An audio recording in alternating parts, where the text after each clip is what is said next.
Assalamualaikum warahmatullahi wabarakatuh.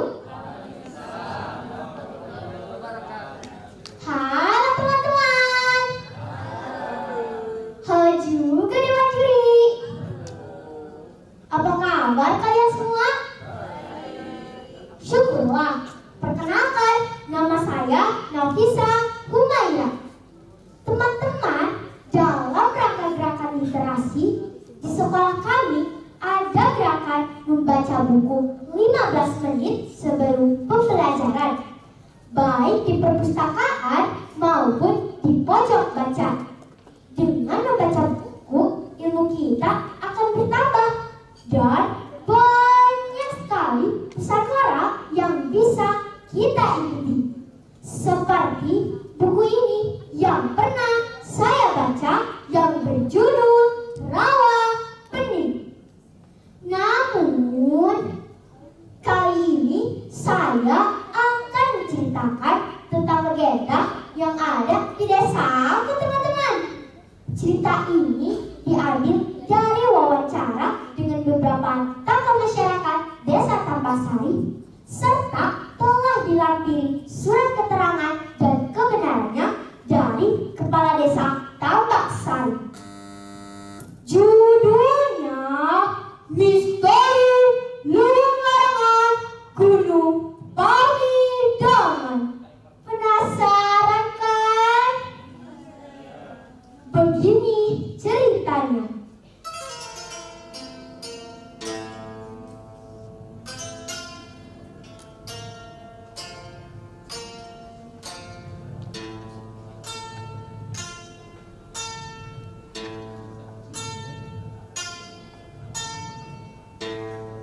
Ratus tahun yang lalu di Pulau Jawa berdirilah kerajaan yang sangat megah, yaitu Kerajaan Galuh.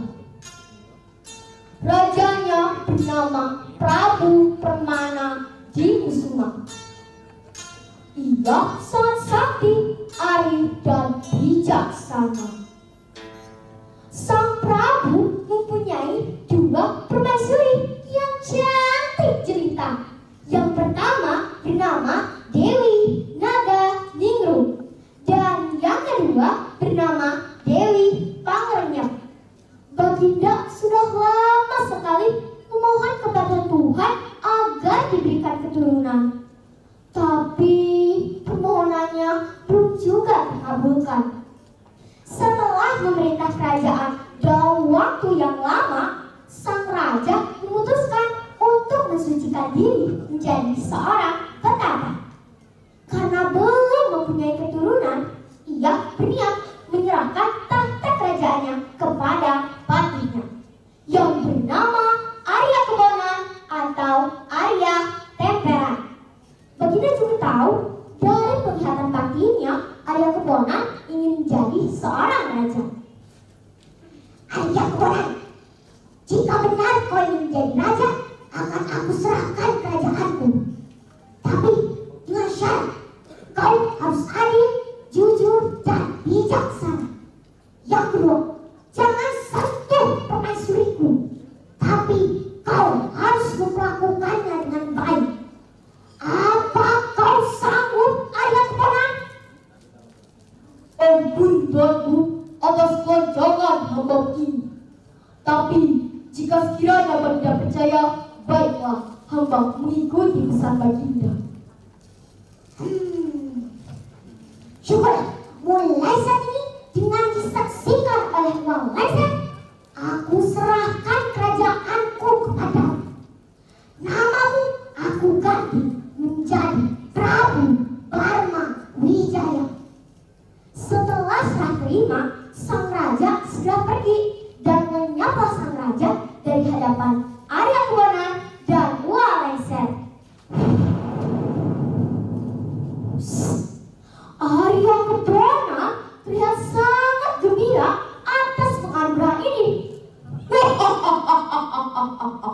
Sekarang aku adalah raja. Leser, umumkan sekarang juga. Aku adalah Raja Galuh Pakuan. Begitulah teman-teman, sang raja yang baru terlena dengan kekuasaannya hingga ia melupakan janjinya. Tindakannya sangat kejam dan sewenang-wenang.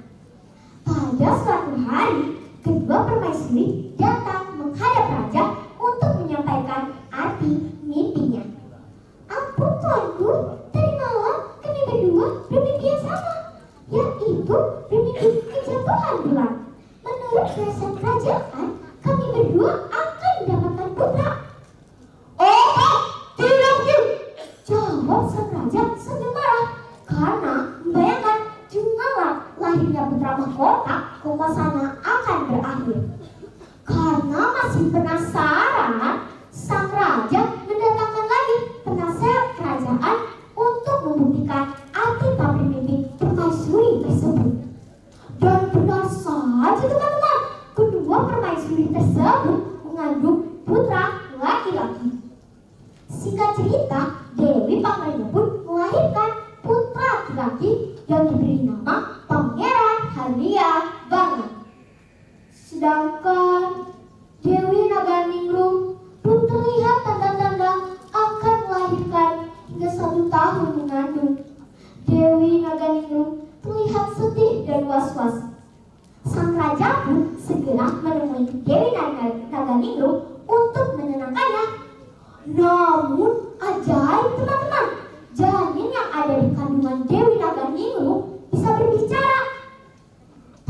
Permawijaya, jika terus kau lupakan janjimu, kekuasaanmu akan berakhir. Berdua itu, sang raja sangat marah. Ia berpikir mencari cara untuk menyingkirkan janin tersebut. Ia bekerja sama dengan Dewi Pangranyo. Lalu ia memanggil Dewi Pangranyo. Ada apa tuanku tiba-tiba memanggil hamba? Pangranyo, putramu Hayam Banget akan aku jadikan penggantiku kelak. Benarkah itu Baginda? Hamba senang sekali. Ya, benar. Tapi dengan syarat, jika Dewi Naganingrum melahirkan, kau harus membuang putranya ke hutan atau dihanyutkan ke sungai. Maka mudahlah putramu menggantikanku kelak. Singkat cerita, Dewi Naganingrum pun melahirkan dengan dibantu oleh Dewi Pangranyo sambil mempraktikkan niat jahatnya. Dewi Pangranyo menggantikan bayi monyet tampan itu dengan seekor anak anjing.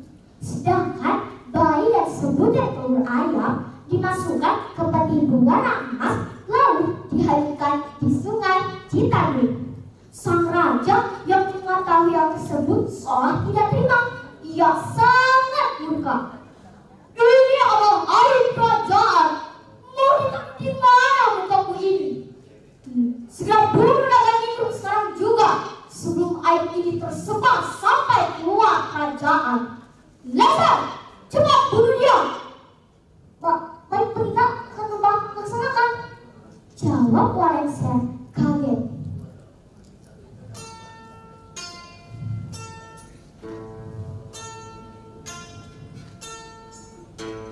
Teman-teman, dengan perasaan sedih tapi penuh kesabaran, Dewi Naganingrum keluar dari istana didampingi oleh Walengser dan 4 prajuritnya. Wah, aku tidak menyangka, bahkan aku tidak percaya kalau yang aku lahirkan adalah seekor anak anjing. Aku bingung. Wah, yang salah menyerahku, kebenaran akan selalu menang. Jawab Walengser menenangkan.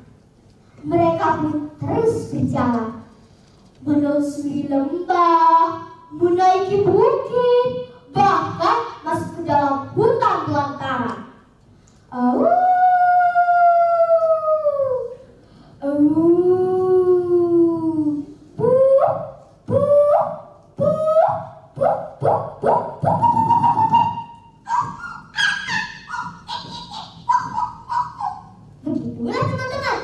binatang-binatang pun mengiringi perjalanan mereka.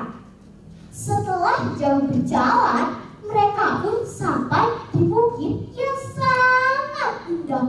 Betapa takjubnya mereka lihat suasana yang nyaman dan indah. Udaranya sejuk, burung-burung berkicau bersahutan, diiringi gemericik aliran sungai yang jernih. Hamparan tanah yang luas ditumbuhi rumputan hijau bagaikan permadani. Setelah itu, Walengser dan 4 prajuritnya membangun gubuk untuk tempat persembunyian Dewi Naganingrum. Kemudian, para prajurit pergi ke sungai dengan membawa anjing yang dibawa dari istana untuk diambil darah dan hatinya.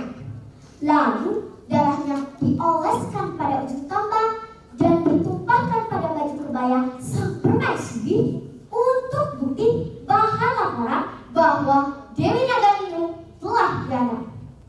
Selanjutnya, Walengser pun berpamitan. Namun, sebelum berpamitan, Walengser menugaskan 2 prajuritnya untuk tinggal menemani Dewi Naganingrum serta memagangi tempat itu dengan bantuan lelemut kasat mata dan doa-doa kepada Yang Maha Kuasa agar Dewi Naganingrum dilindungi. Singkat cerita, sang perawi percaya bahwa Dewi Naganingrum dan putranya telah tiada. Padahal bayi yang dihanyutkan di Sungai Citani ditemukan oleh kakek dan nenek Balangatra dan diberi nama Ciuwanara, yang pada akhirnya Ciuwanara bisa menjadi seorang raja setelah mengalahkan sang raja dalam adu sabung ayam. Akhirnya Dewi Naganingrum dan kakek nenek Balangatra hidup bahagia di istana bersama Ciuwanara. Nah teman-teman, petilasan-petilasan tersebut masih ada dan dilestarikan di desaku. Hutan yang digunakan untuk tempat persembunyian Dewi Naganingrum diberi nama Luwuk Larangan, yang artinya hutan larangan. Bagi siapa saja pejabat atau yang punya jabatan dilarang masuk ke hutan tersebut karena dipercaya akan mendapat bala atau celaka.